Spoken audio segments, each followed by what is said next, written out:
On m'a marié de force à une sirène.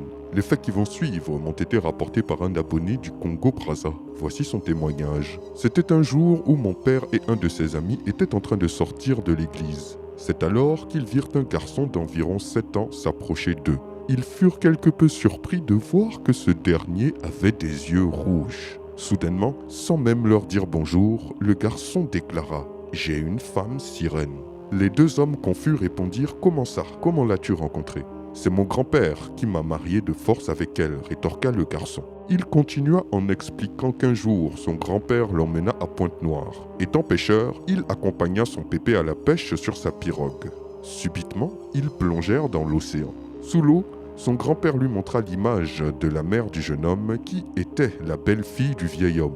C'était comme une sorte d'hologramme. Bizarrement, son grand-père voulait que le jeune poignarde l'image de sa mère à l'aide d'un couteau étrange, mais ce dernier refusa.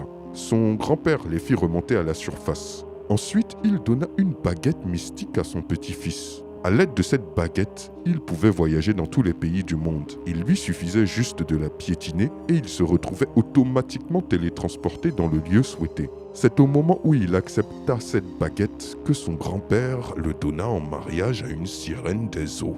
De retour à Brazzaville, quand il avait faim, il allait sur les bords du fleuve Congo et invoquait la sirène. Elle apparaissait et lui donnait des bonbons et des biscuits qu'il partageait avec ses amis. Il n'eut pas le temps de finir son récit qu'un vent violent se souleva et le petit se mit à trembler de peur en s'exclamant « Elle est là, elle arrive ». C'est alors que mon père et son ami virent le garçon disparaître d'un coup devant leurs yeux. Ils étaient choqués.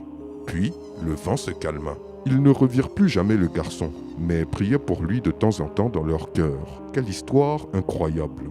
Dites-moi ce que vous en pensez dans les commentaires et je vous dis à très bientôt pour une nouvelle vidéo. C'était Takashi J, numéro 1 sur les histoires mystiques de l'Afrique.